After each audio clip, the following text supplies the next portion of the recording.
So today, Paul, if we could, I really wanted to try and help people understand capacity planning for their business. And then maybe if they use the MAP capacity planner, the results they can achieve from that. And very often when I'm in the MAP room and I do the podcast, I always start to talk about context and put any episode into context. So I'd like to pinch that a little bit today if I could, because it's very easy to sit here and look to promote our business and our products and services, and people can expect us to do that. But this came from, as you know, my bias towards the capacity planner actually came from when I was a client and when I was an early client of you with MAP. And we sat there and said, what do we need to do as the business? And the founder at that point, 15 years in, the other two founders for different reasons had gone their separate ways. Founder really wanted to say, look, within 5 years, I no longer want to own this business, but was experienced and intelligent enough to realize that the business needed to change. And one of the things we looked at was, how do we get away from the typical design and build style agency pricing on hours, selling time model? And I didn't have the idea or the solution for that at the time, but talking with David Arden as our finance partner at MAP, it was David who said, have a look at this concept. And it really opened a world for me that just made it so easy and made it easy for us to look at our business. And I often giggle that you won't be, and most people won't be old enough to remember Victor Khayyam. I am a kid of the 70s. Victor Khayyam was one of the first business books I read. That's how sad I was, Paul. I was reading business books on the bus to school. Is that it was the Remington micro screen, close as a blade or your money back was the advert. And Victor Khayyam sat there and said, I liked the shaver so much I bought the company. So, I want to put it on record that the capacity planner and what it did for me and the ability to scale up, make our second agency as profitable as it was to sell it, that was one of the reasons that I kindly accepted your offer to get involved with MAP. So that's my little Victor Khayyam story for you if you haven't heard it before. That was me thinking it's just me that you liked, Stuart, that you're buying into, but no, it was a spreadsheet. Sorry, yeah, it was a spreadsheet. So I know what it can do, but it'd be really useful if today, Paul, you can also explain to people, because I think it's a tool and a solution that people really could get a lot of value from. And as I say, the fact that it helped us do a lot to help us sell that second business, and I'll go through and explain how we used it, but. If you can start and explain what the concept of capacity planning is, first and foremost, and then move maybe on to the tool that you designed to support agency owners with that. Sure. So agencies are service businesses, obviously. The majority of their revenue comes from selling people's time. And I think that's a concept that some agency owners feel a bit yucky about, because they like the idea of building product, building assets, selling value, not time. But the reality is, as to whether you're charging your customers based on time inputs or not, you are going to drive your revenue based on the resources that you have available to me. So as you know, Stuart, I have a massive passion against talking about benchmarking and what are other agencies like us doing. And I much prefer doing the hard work that you did at MN, which is to actually sit down and work it out for your own business and to do those calculations. Because if you did find another agency that's a similar size to yourself, the reality is they're probably serving different sectors who are willing to pay different prices, or different size of businesses that attract a different price point. They will have different team members who have different salary expectations, different skill sets, different stages of the career. The capacity plan basically says, almost ignore what the competition's doing, look at your own business and work out what is an appropriate revenue target, what's an appropriate size of business, size of revenue to match to the team that we've got. So your team is made up of a number of people that work a number of hours, some are full-time and some are part-time, that have a proportion of their time on client work and a proportion not on client work, that have certain costs associated with them, salaries and other on costs. And with all of that data, you can basically work out what charge out rates you need to be charging as a minimum to achieve the financial performance that you want as a business. Now, I know we used to always have the discussion back at the time when you were doing it, is want to be clear that that is just a minimum. You shouldn't be restricted based on the capacity plan will help you to say, okay, if you want a net profit of 20% with the team that you've got in place and all these numbers, you should be charging £600 a day. If you can charge £700-800 a day, or not even have to present the price per day, that still works. So whether you're selling on time and materials or selling on fixed fee, the capacity planner is a way of basically working through and crunching the numbers for your own business.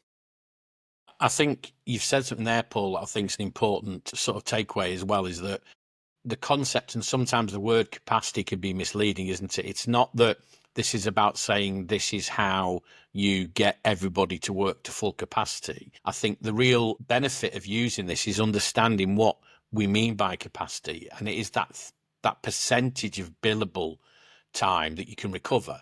Because one of the learnings that I got from it was spending that time to understand exactly, it's okay saying what's your designer's rate per day, what's your developer's rate per day, project management per day, but then understanding how much of that time is actually allocated to any one project at any one time. Some are managing multiple projects, but it's about being realistic to understand that you assume that we all make this mistake of saying, let's just say I've got 10 developers at £800 a day. There's £8,000 a day revenue, when you realize actually it doesn't work like that across lots of projects. So it was about really understanding not only what people in your business were billable and non-billable, I'm sure we'll come on to that in a minute, but it was even with the billable, what's a sensible level of recoverable rates, and then what can you do to squeeze that recoverability, is even that even a word, the recoverable hours, if you're worried about the price rate that you're looking to charge out. So I think, again, just to be clear for people, capacity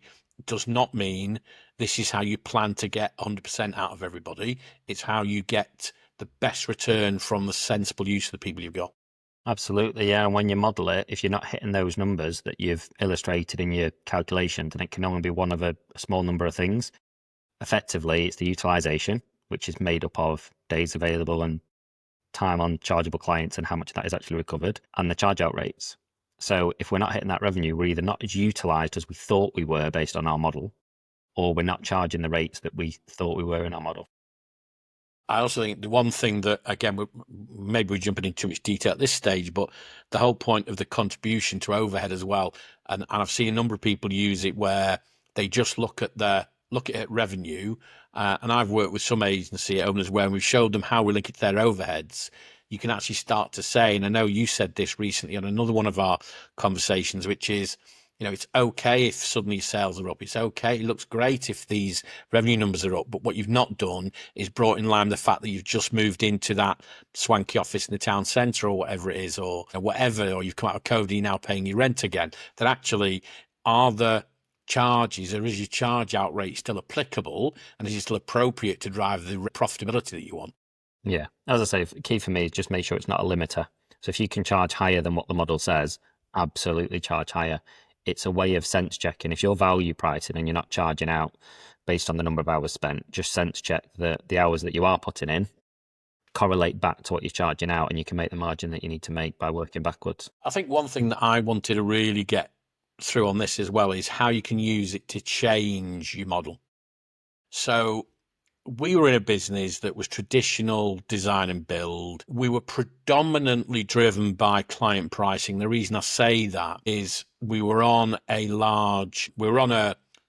relatively small roster, 9 agencies for a large, well-known brand. That was working to, whilst it sounds great, you get on a roster for a period of 3 years, you are working to any one point to pricing that could be up to 3 years out of date for that specific reason. And so it was understanding that, okay, is that rate card for client A? Do we need to find other rate cards for new clients? But it was also about understanding how are all those projects priced, and where are there opportunities to bring in additional and acceptable prices. In that example, one specific one was the ability to charge for account management. And we've had this debate before on the podcast and lots of other areas where how do you price in the resources that you responsibly need to provide to give the best client service. So that was one part. You've heard me talk about the role of executive sponsor. That was another area we brought in, which, this specifically, in this case, one of the reasons we looked at capacity was the majority client, which was in one area dangerous, accepted as over and above their signed off rate card, if that makes sense to you, to where the project price could be greater. But we sat there and said, if we are to change this business, it's predominantly around accepting the premise that the founder of the business had lost their passion for the fact that it was design and build. This person was predominantly a designer and wanted to go back to having a design-led business. So how do we create a model that says we can't switch it all overnight? And the phrase that we used is, I said to my partner shareholder in that enterprise, are you prepared to bet the farm on this or lose the farm on this? And we looked at a scenario with David's help that said, okay, here is our capacity plan as it stands today. So here's all the things that we know. Here's our current charge out rate. Here's our cost of our staff. Here's all our premises costs, all the things you expect to go in. So if we stay as we are, this is what we can expect to achieve. And we did a second one. And it was literally, it sounds simple. It was just another tab on the Google Sheet. But it was an ambition tag and said, okay, this is what we'd like it to look like. And the basic premise was, could we achieve the same level of profitability with half the people? And that was because we were going to come out of the build element of it. And then if we could do that as stage one, stage two was, how do we then scale a more profitable business to achieve a higher value exit, which took us 4 years to get through that process and get the exit that we wanted. But that second tab was, if you like, the aspiration that we wanted to get to. And it was all the things that said, okay, these are all the areas, and things such as, how do we charge for extra resource required to deliver? How do we, in certain areas, get a bit better retention or billable hours back in from certain members of the team? It included us being able to provide targets and clarity, by the way, and I mean targets, the purpose of clarity, to, say, a design team that had never been used to having targets. They were almost seen as a support to the sort of build and the development team output. And it's able to look at that and say, and you've heard me use that phrase, this is where it came from.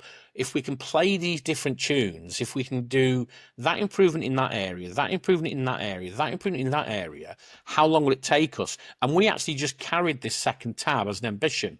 And we said, if, first of all, in 12 months' time, it'll mean this. In 6 months' time, it'll mean that. And we set ourselves little delivery targets to say, well, this isn't, if we accept it's not going to happen overnight, if we can do it by the next calendar year, and we were prepared to lose money that year to do that. I know you don't like that phrase, investing in the business, but that's what we were doing in this instance, is to say, okay, how quickly, what can we do to mitigate that time stamp? And I think that's a use of a capacity planner that I don't see many using, but I wanted to get it out there, because if I can help somebody else understand how I benefited and we benefited from it as the client at that point, and that successful exit, sale of that business a few years later, then I think it's a really interesting topic. What I like about that story, Stuart, is one, obviously the outcome was amazing, and you obviously see that as pivotal towards achieving that exit. But also, I think some people will look at this and think that maybe it's too simplistic and it doesn't account for some of the things that you just talked about there. So the fact that, oh, this is our rate card rates, but actually it's different for this client and they're a big client, and you can't just say, oh, we're up in there, doubling their prices overnight, or we're exiting that client overnight. So if it feels too simplistic, then sometimes you have to overcomplicate. You have to complicate things before they become simple again. So like you said, you've ended up with a second tab there. You could quite conceivably have an employee's name on there 2 or 3 times because they charged out at 2 or 3 different rates for your existing clients. There's no point in just putting something meaningless on there because that's like your headline rate. If that's not what you've agreed with a 3-year customer, then that needs to be in there. Okay, how much of their time is that? 70%. Right, now you need that person duplicating on another line to say, okay, but for other customers, they're charged out at this rate and they've got this much time left available. So like you said, playing tunes with it, developing it, build the model first and then rip the bones out of it. It will be flawed the first stage because it'll be a very simplistic view, but then you have to go through several more layers sometimes in order to come up with something that you think, actually, that makes sense for my business now. And in your case, like you said, the founder had, that their passion had gone for a certain area. Sometimes it can be that the economics show up in the spreadsheet that there's a certain area of the business that just doesn't make sense to be doing that this way when this other area of the business is making all the money. It was also, you've just reminded me of something, Paul, that we did there as well. Also, there was two tabs on the capacity planner. We had a separate copy of the capacity planner, which was the status quo model, which was, this is our biggest client, this represents the majority of our revenue, and this is the model that they accept, that they request and accept. And that included, believe it or not, things like dedicated project management. Well, if we could move to a model that allowed the project manager to sit across multiple projects, what does that do? So we did, this is where we are now. This is where I want to get to, and we had let's just say, the ambition tab open. You just reminded me there, Paul. The other thing on our ambition tab is we had roles on there that we didn't yet have. So we had roles on there that said, if we are to get to this level and if we are to change this, how do we put these higher value roles in that are not currently on this roster? And we didn't have names against it, but we just had names for the roles. Yeah. And ideas that said, let's remind ourselves that if we're going to achieve what we said we're going to achieve, we need to employ 3 of those within the next 2 years, 1 year, whatever it was. And that was another thing that I've not seen so many people use. I see lots of people use a capacity planner as a reference to what they have today, rather than, can I draw up a version of a capacity planner for a very different business? If I'm going from, ours was classic, if we're going from exited developers, exiting development, and going to design only. The example was, we didn't have the role of strategist in there, and strategist is a word that means many different things to agencies, but we created this role as we wanted to sell a higher value solution that required dedicated strategists per client. And that was a thing that we put in there and worked out that, okay, well, so guess what? We need to find our first one, and then we need that person to help us. And so we put capacity was, it's not just what you've got today, it's what do you need to get where you want to get to. Yeah, I always say that finance is the language of business. And what I mean by that is, operationally there, somebody might be saying, we need a strategist for these projects to work, for us to be able to deliver this. Or you might have a business development person saying, we need a strategist in order for the prospect to buy from us, because that's what they require. And then the finance person says, okay, let's model that out and see what it looks. Okay, great. The strategist makes us an extra X pounds a year, or not. If the strategist loses us money per year, but then it's an informed decision, isn't it? It's now, we've heard from operations, we've heard from business development, finance says, this is what different that role is going to make to the business. And now we make an informed decision. Maybe it's not as important as we thought it was, or maybe it's really important. Maybe it's more urgent. Maybe it's less urgent. But then you've got all the information to be able to make that decision. So what does this role hire that we think or know that we need internally? What effects does that have on the bottom line? And how do we now feel about making that decision? Well, that exact process, although it wasn't about the roles in that instance, Paul, was about the pricing. We did that. So we played scenarios on pricing, and accepting that the business had got into a habit of having this rate card. This rate card, as I explained, was driven by the biggest client. At any one time, that was out of date. So we came up and said, okay, if we were now to all new business opportunities, we'll have this new rate card. And we played some tunes on that and said, okay, what difference does it make if, because sometimes it wasn't the classic, we need to increase our developer price from price A to price B. It was sometimes saying, well, okay, that's more market sensitive and more competitive. Let's look at the other things we can bring in. As you said, paying for account management, paying for the role of executive sponsor, which was actually very easy to sell into those new clients who explain what it was. And that was basically access to myself and or the other shareholder to say, look, this is making sure that your project has principal coverage. What, Stuart, out of interest, was that a choice for them then? So they could choose to either have it or not have it, but you make sure that if they are having it, they're paying properly for it. We never had anybody object to it, Paul. So we never made it. We basically said, this is our model and this is how it works. It's how we explained our value pricing. It wasn't necessarily there to justify it.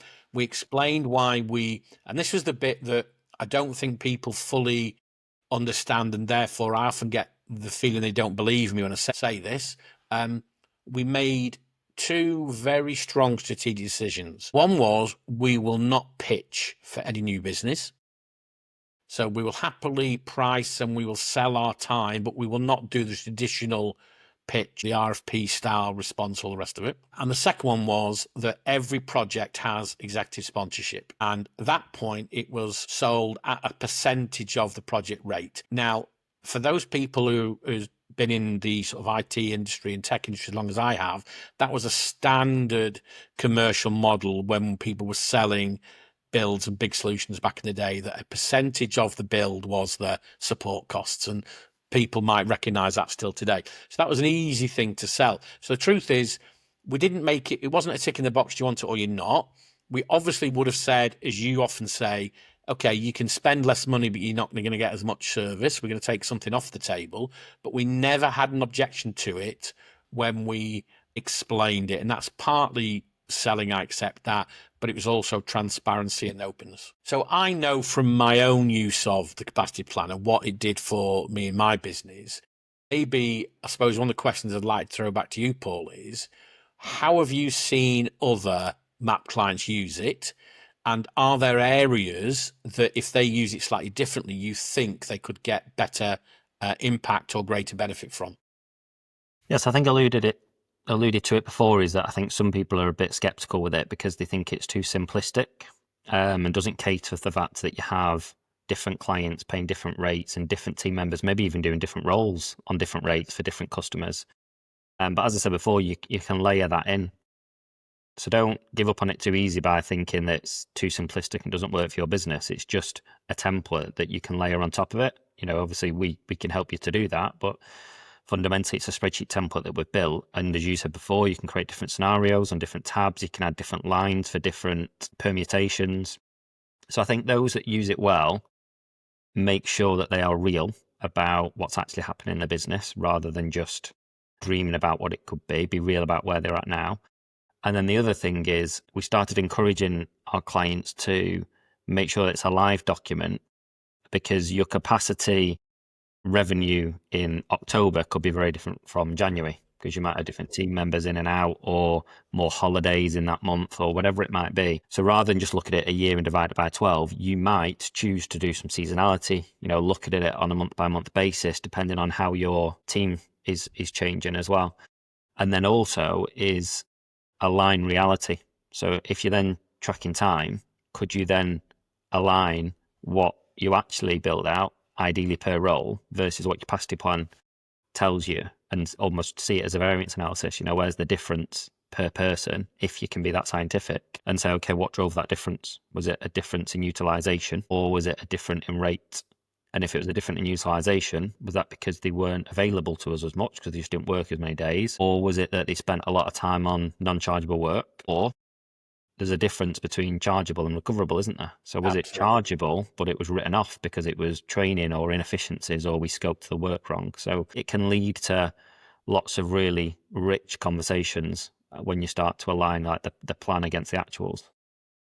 It was, again, going back to that case at that point, is that a few things you said there resonated with me, which was the founder of that business recognized finance and accounting as almost a necessary evil, knew that it had to do statutory accounts, but was never really a fan of finance. And ironically, at the point then of up to in the 2 years to then doing this and selling that business, became such a fan of the capacity planner and the live finance forecast. That was the two documents that we used on a weekly basis for that point that you said there, to make it almost live. And what are you doing with this? And allowing specifically with you, and I see so many times when we speak with clients that a justification or an excuse, let's be blunt, for a certain performance is, well, it was August, everyone was away, or it was December, everyone was off, rather than sitting there and going, well, we could have done that as part of our planning better. I also want to come back on your point there about simplicity, and I understand exactly what you say. And when we often say to people it's a tool, they expect it to be like some kind of app that they feed something in and something comes out of it, rather than it is just it is a Google sheet. It's a help to something. Rubbish in gets rubbish out, and you also need to manage it. The company that acquired MN were a much larger consultancy business. Chief executive of that business had been at some of the big names. He was astounded by it. And it wasn't, his definition of simplicity was not that it was simple, but how quickly could they move it across. They had over 80 consultants, But they wanted to say how quickly could they move this across. And in fact, what that individual wanted to do was almost apply capacity planners per client or per project, which I thought was another interesting way of looking at it. Yeah, there's lots of ways that you can dissect it. Absolutely, but it does take work. If it's a client of ours, we run payroll, we can put a lot of that information in ahead of having a conversation, and then, in your favorite phrase, start to play tunes with it then. But as we've also said, the future looking part of it, I think, is where the real value is for business owners, because business owners are, their greatest strength is not looking backwards, it's looking forward. So what's already happened, they say, nice to have, thanks for that, but I can't do anything about the past. What does December this year look like for me? If I model that, and I often talk about as de-risking your budget. You can de-risk your budget by saying, right, December already looks like a problem. So what can we do now in advance of December to pull the different levers that can help us to achieve a better outcome? I also think, which whilst I agree with all that, I also think it's that, concept of scenario planning, isn't it? There's the point of the budget that says, okay, this is what we expect. This is what we hope to happen. And again, we all accept that a budget is not perfect, never will be perfect. But it's a barometer, maybe to use one of your phrases. It's a guideline.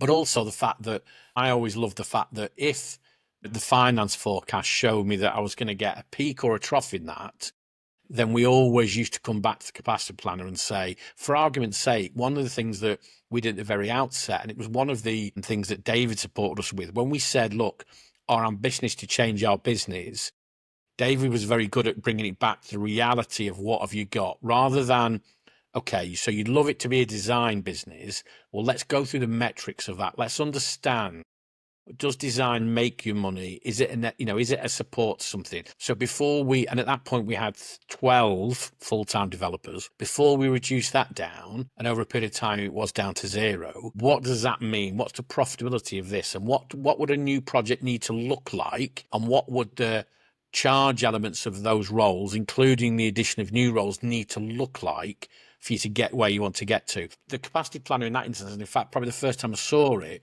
was David using it to help us make that decision that says, okay, what would these projects look like if you were not billing that element of that project? And that was how we justified and put a model behind how we needed to pivot that business.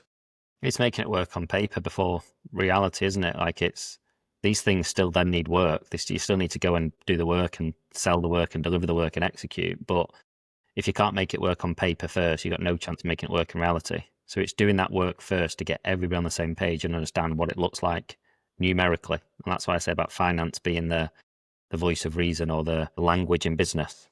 It's okay, before we jump into this, what's it actually telling us we should expect to get from it? And is that what we're pushing the button on? Is that what we're all going for? Will we try and keep things to a certain limit with this? And we talk about briefings, and we're up to sort of 30 minutes at the minute. So I don't want to go into that much more detail on this. But one thing that I wanted to sort of ask you was, I know that, so when I see you speak, and I'm going to go back to let's just say the Bulletproof event, the start of May this year in Manchester, and you talk about finance the business, not Matt per se, but this is the finance function I can do. How do you introduce capacity planning into that, and what's your sort of key messages to leave today? If you said to somebody, look, if we've helped you understand it and you'd like to see if it's applicable to your business, with or without MAP, what's the message to those business owners?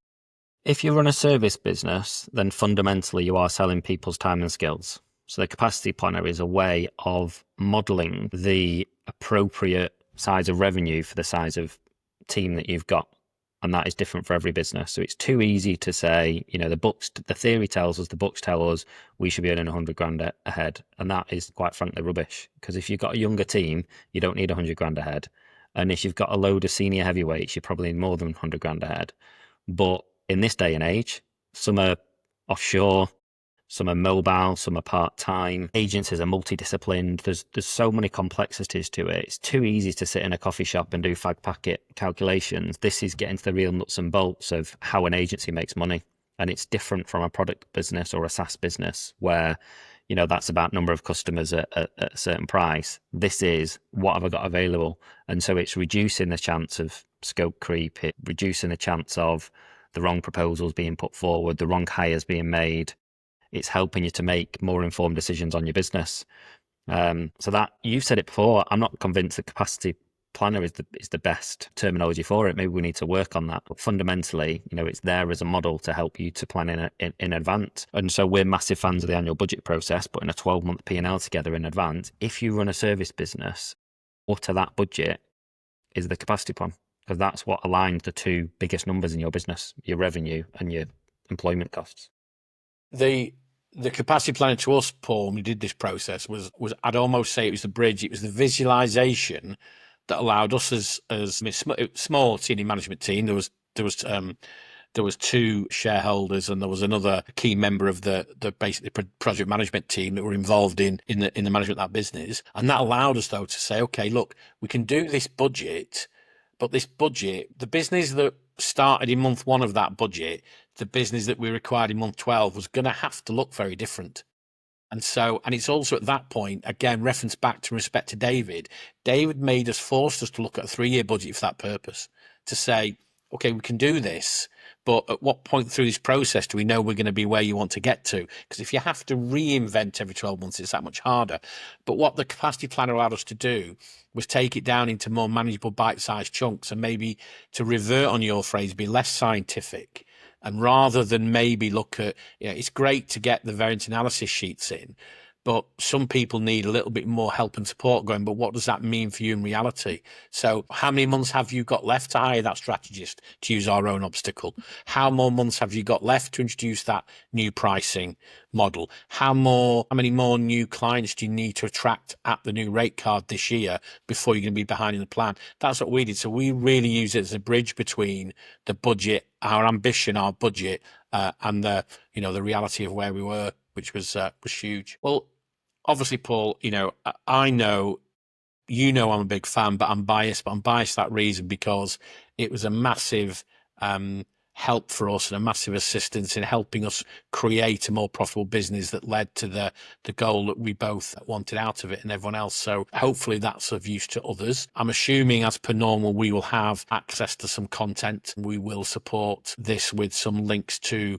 examples on websites, etc., where people can find it. And obviously, as always, if anyone's got any questions, please just reach out to Paul, myself, or your normal map contact, and we will help you understand a little bit more about capacity planning and whether it's right or not right for your business. Thanks. Thank you.